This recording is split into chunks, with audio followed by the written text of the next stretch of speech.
Here at Circular Quay, an Aboriginal dude is doing some Aboriginal dance.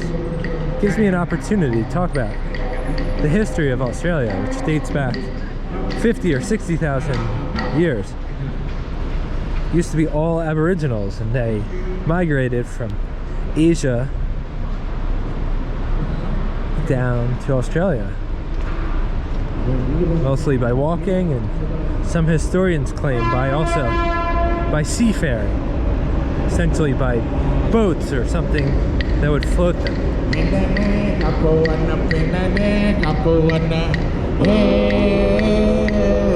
That's what they sound like.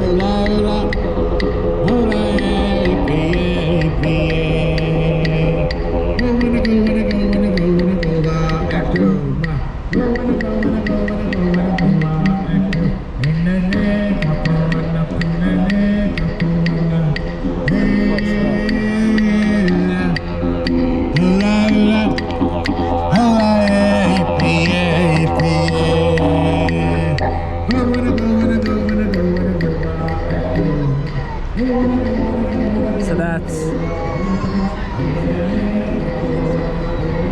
some people who are basically part of the origins of this land. And so they lived here for all those years, and they still do.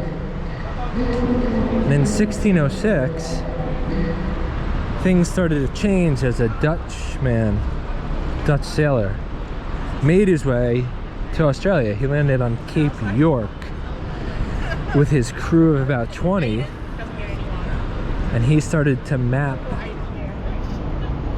part of Australia.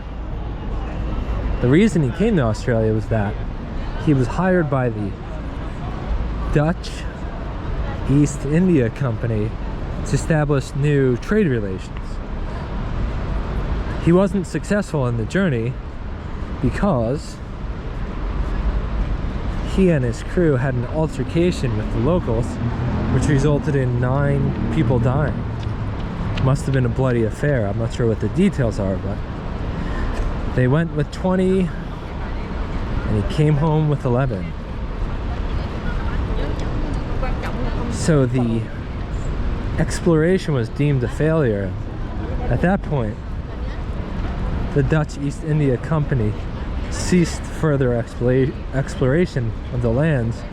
Didn't see any point in exploring it further, as their main objective was trade relations and to find gold. And so it wasn't till later in 1788 when more white Europeans came over. This time it wasn't explorers though, it was convicts and what I believe to be some type of like British Marines who were in charge of keeping all the convicts essentially locked up and under orders and controlling the convicts.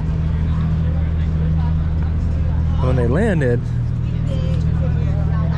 landed over here on the rocks right across the waterway from here, and they established a colony,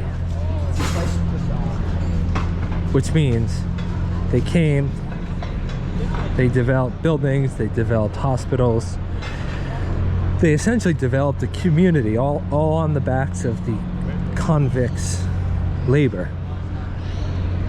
It was free labor, it was forced labor. The Brits had shipped all these convicts over and forced them to work and complete projects, such as building projects, without paying them. This continued for many, many, many years until at some point the transportation of convicts from England started to cease,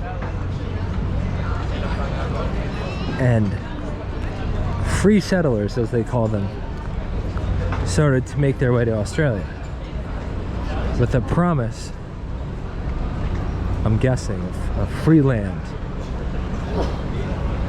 where they would have been encouraged, probably through advertisement, to come to these unknown lands of Australia, to claim your piece of property and to live a prosperous life.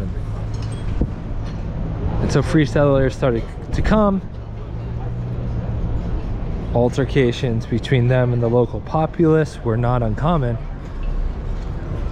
And from that point on, Australia became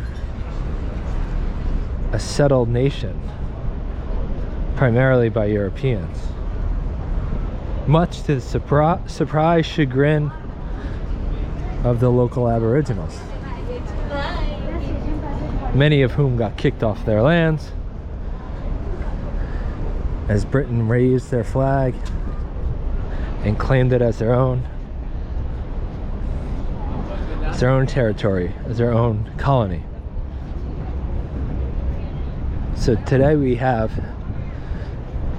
a major city, the largest in Australia, called Sydney. Magnificent opera house, a large ferry port called Circular Quay, beautiful views all around, and an unresolved and bloody history between the Brits, the Australians, and the Aborigines. And so that's where we stand in history today. An unsettled land becomes settled land.